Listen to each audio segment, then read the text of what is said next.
नमस्कार साथियों, स्वागत है आपका सोनम की वॉइस चैनल में। दोस्तों, आज का यह वीडियो बेहद महत्वपूर्ण और गंभीर होने वाला है, क्योंकि अब तक की सबसे अहम अपडेट सामने आ चुकी है। 19 दिसंबर से इस प्रक्रिया का सबसे संवेदनशील चरण शुरू होने जा रहा है, जिसे लेकर हर नागरिक को सतर्क रहने की जरूरत है। दरअसल इसी दौरान ड्राफ्ट वोटर लिस्ट सार्वजनिक की जाएगी। पहले यह सूची 12 दिसंबर को जारी होने वाली थी, लेकिन जमीनी हकीकत को देखते हुए चुनाव आयोग को यह तारीख आगे बढ़ानी पड़ी। इसकी सबसे बड़ी वजह यह रही कि लाखों लोगों को दस्तावेज पूरे नहीं थे और बड़ी संख्या में नागरिकता को अब तक इंटरविस रिवीजन फॉर्म जमा ही नहीं किया गया था। अब यह स्पष्ट कर दिया गया है कि 19 दिसंबर से 31 दिसंबर के बीच राज्यों की अलग अलग तय तारीखों में से ड्राफ्ट वोटर लिस्ट जारी की जाएगी। यह समय आम नागरिक को लिए बेहद निर्णय साबित होने वाला है। जिस दिन आपके राज्य की ड्राफ्ट लिस्ट जारी हो, अगर उसमें से आपका नाम नहीं दिखाई देता है तो यह एक गंभीर संकेत हो सकता है। इसके बाद प्रशासन या चुनाव आयोग की ओर से आपको नोटिस भेजा जा सकता है, जिसमें आपसे पूछा जाएगा कि आपके पास ऐसा कौन सा प्रमाण है जिससे यह सिद्ध हो सके कि आप भारतीय नागरिक हैं। यही वह मोड़ है जहां सही जानकारी और सही दस्तावेज आपकी सबसे बड़ी ताकत बनते हैं।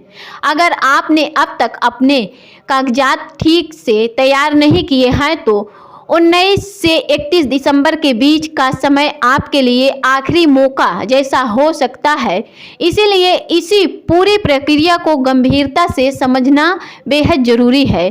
फिलहाल SIR अभियान देश के 12 राज्यों में चल रहा है, जिसमें उत्तर प्रदेश भी शामिल है। आपसे जो फॉर्म भरकर BLO को दिया है वह केवल शुरुआत है। यह मान लेना कि फॉर्म जमा होते ही आपकी जिम्मेदारी खत्म हो गई है, एक बड़ी गलती साबित हो सकती है। 19 दिसंबर के बाद सत्यापन और आपत्तियों का दौर शुरू होगा और इसी दौरान आपके दस्तावेज की असली परीक्षा होगी। चुनाव आयोग यह स्पष्ट कर चुका है कि इस प्रक्रिया का उद्देश्य भले ही वोटर लिस्ट को अपडेट करना हो, लेकिन नागरिकता साबित करने के लिए आधार कार्ड, राशन कार्ड और वोटर ID को अंतिम और निर्णय दस्तावेज नहीं माना जाएगा।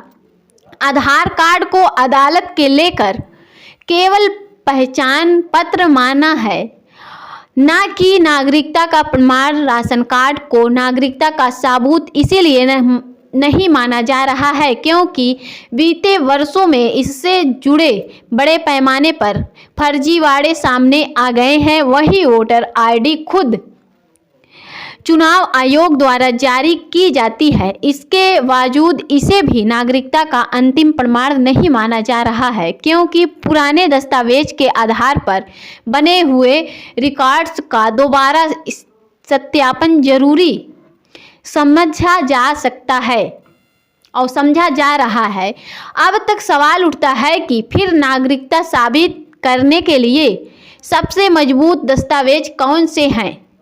सबसे पहला और भरोसेमंद दस्तावेज है जन्म प्रमाण पत्र।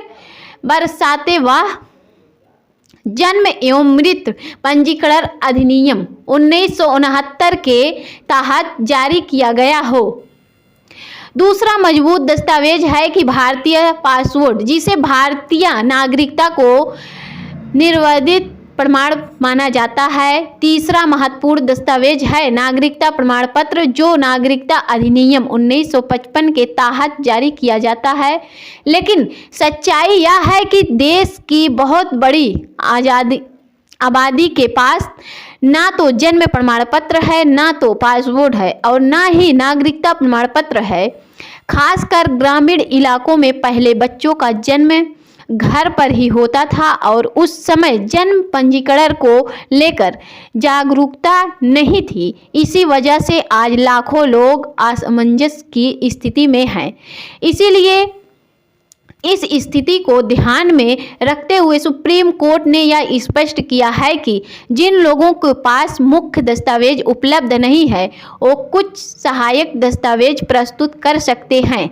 इसमें से शामिल है जमीन की रजिस्ट्री या खतौनी, 10वीं की मार्कशीट, स्कूल का ट्रांसफर सर्टिफिकेट, बैंक या डाकघर की पासबुक, LIC पॉलिसी। ये दस्तावेजें परिस्थितियों जन्य समस्याओं के रूप में माने जा सकते हैं, लेकिन ध्यान रखें कि इसमें से दर्ज नाम, पिता का नाम, उम्र और अन्य विवरण आपस में मेल खानी चाहिए। अगर किसी भी दस्तावेज में गड़बड़ी हुई है तो उसे समय रहते हुए ठीक करा लेना बेहद ज़रूरी है। यह भी समझना जरूरी है कि नागरिकता पर अंतिम निर्णय चुनाव आयोग नहीं करता है। किसी व्यक्ति को भारतीय नागरिक मानने या मनाने का अधिकार भारत सरकार के गृह मंत्रालय के पास होता है। चुनाव आयोग की भूमिका केवल मतदाता सूची के सत्यापन तक सीमित है। इस पूरे विषय का निष्कर्ष यही है कि आज के समय में नागरिकता का सवाल पूरी तरह का विश्व नीति और मजबूत दस्तावेजों पर से आधारित हो चुका है कि छोटे मोटे कागजात के भरोसे रहना अब पर्याप्त नहीं है। इसीलिए हर नागरिक के लिए यह बेहद ज़रूरी है कि वह अपने सभी दस्तावेजों को सुरक्षित रखें और समय रहते अपडेट कराएं। दोस्तों, अगर आपको यह वीडियो उपयोगी लगी हो तो वीडियो को लाइक ज़रूर करें और ज़्यादा से ज़्यादा शेयर करें। अगर आप पहली बार हमारे चैनल पर आए हैं तो चैनल को सब्सक्राइब करके बेल आइकन को ज़रूर दबाइए। मैं सोनम आपसे मिलूंगी एक नए वीडियो और नई अपडेट के साथ। तब तक के लिए जय हिंद, जय भारत, वंदे मातरम।